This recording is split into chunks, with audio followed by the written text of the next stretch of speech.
Hey guys! So I am here today with another ARC review, so thank you to Edelweiss and the publisher for this wonderful piece of content, which is hopefully coming out on the right day. I don't know anymore what's happening. I'm supposed to do this on Monday, but I guess as long as you get like them one a week, maybe it's fine. I don't know, doesn't matter. I'm here to talk to you today about Under Your Spell by Laura Wood. Now, this is a contemporary romance with a musician theme, and I'm not always a super fan of those because a lot of times it's just like, you know, this cute, sweet girl falls for like the bad boy rocker, and that's just like the story. This one subverted a lot of my expectations about what I thought this was going to be. Has a really amazing, cute family, extended family, fluid family, and is just a very adult romance. And I mean that in like a mature way, as like a rocker romance dealing with a number of the issues that come with fame and fortune. So I liked this one a lot more than I was expecting. So what is the plot? So glad you asked. So the female main character, her name is Clementine Monroe. She goes by Clemmy a little bit. I am not a huge fan of that name, so I'm going to try to call her Clementine. And at the beginning of this book, she is not having a good time. She has recently been dumped by her cheating ex and fired from her dream job, and because she has been fired and her ex has moved out of the apartment, they can no longer afford it. And so she is about to lose her house too. So she's lost her job, her ex, and basically her house, and is not a good time. Certain things about Clementine make her life a very unique person. She is the daughter of an aging rock star. His name is Riff, and he is a huge, big deal in the alternate reality of our world that is this book is set in. And her mom was once a musician herself, and that's how they met, and was once married to her father. Now, during the 80s, her dad got 3 women, one being his wife and 2 very much not his wife, pregnant at around the same time. And this has resulted in Clemmy having not 1, but 2 sisters, one named Sabrina and one named Lillian. And they were all born within a couple of months of each other, and this really unique upbringing that they had, because basically when all of these women realized what happened, they got rid of the dude, they bought a ranch house style together, and all of the moms and all of the daughters moved in and kind of became like this giant extended family. And so Clementine is very, very lucky. She feels like she doesn't just have sisters, she has like triplet sisters. They're so close. When Clementine was a teenager, she dared to date a musician, even though she grew up having no good feelings about her dad or the entire enterprise of fame and fortune. And this person basically fed her alive to the tabloids and then broke up with her in spectacular fashion before getting a job from her dad. And so that really like wrecked her on the whole music industry. She's like, nah, I'm not doing this anymore. And so she went and got a PhD in medieval literature and has completely removed herself from really not just the music scene, but just like gossip, social media in general. She's not about that life.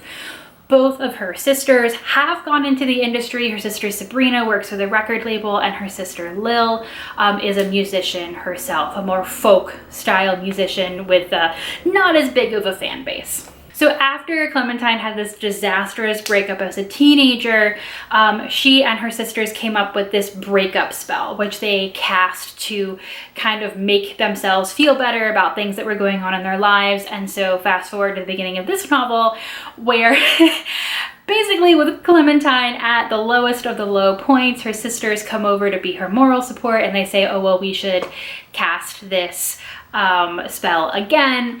And part of the things that are asked for are really, really hot sex, the job of their dreams, and just overall happiness. When Lil meets an absolutely adorable boy at a party, and Clementine has her first one-night stand, and it is revealed that Sabrina, who has been a commitment phobe her entire life, is now basically moved in with her girlfriend who no one knew about. The girls start to think that this is having effect, this spell. Except then it goes terribly awry because Sabrina is able to find Clementine another job, which is to spend 6 weeks up in the country at their grandmother's house at the coast, babysitting a rock star who has not turned in his newest album in years. Well, this really, really famous rock star, Theo Elliott, ends up being the dude that Clementine just had a one-night stand with and then promptly ghosted. Whoops.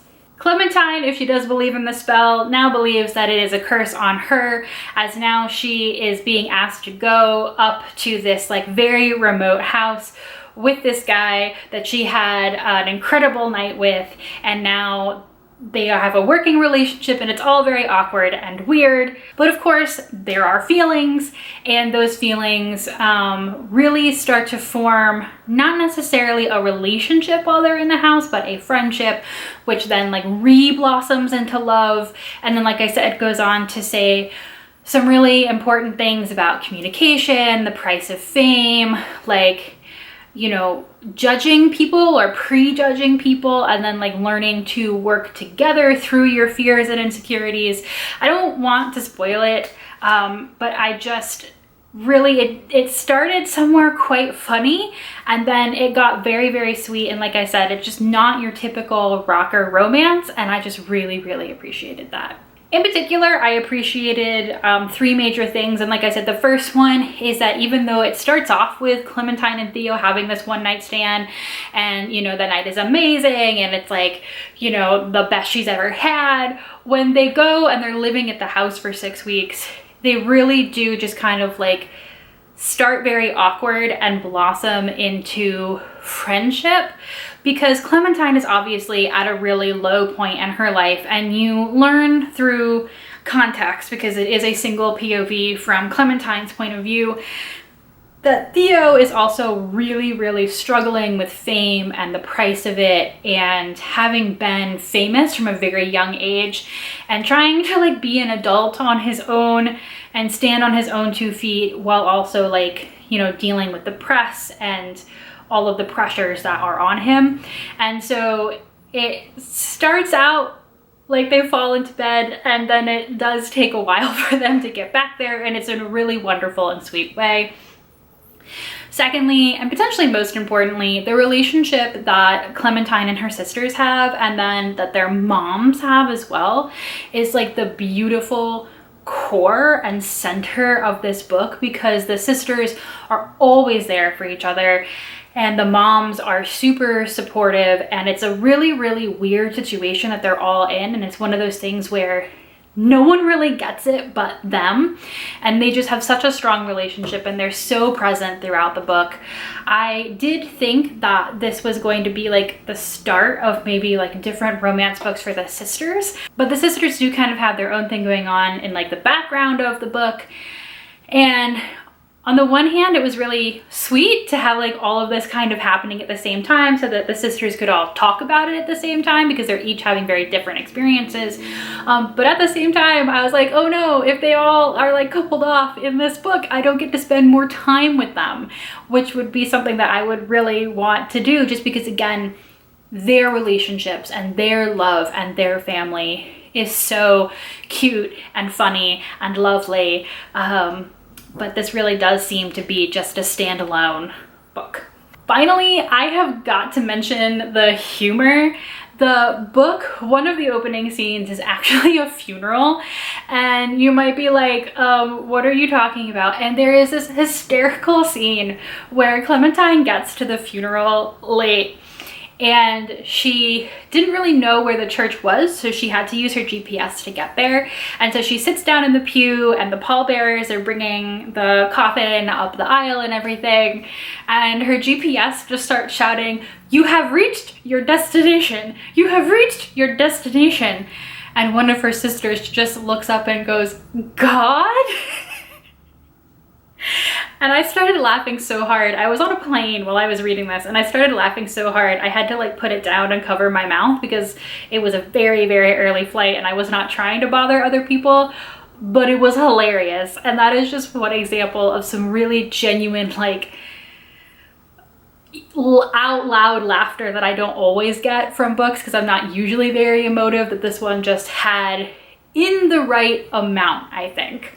So again, this is an ARC review, so you can't quite get this book yourself yet, but when it does come out, I do recommend that you get it if you're looking for something very sweet, very family oriented, and that might satisfy a craving for like a rocker / music focused romance that doesn't fall into a lot of the tropes that these like bad boy rocker romances usually fall into. I mean, listen, I've read a bunch of those. I also have a craving for those sometimes, but I do think that this one was just so sweet and different and funny and just really worth a read if that is something that you are interested in. For myself, I am definitely going to look up whether or not this author has any more books out. If she does, I want to read them. If she doesn't, I will wait with like bated breath for the next one because I just really felt like this one was funny and wonderful, and I just really loved the feeling that I got when I read it. So really looking forward to more books from this author and looking forward to see what you guys think if you want to drop me a comment down below after this book does come out. Thanks guys. Bye.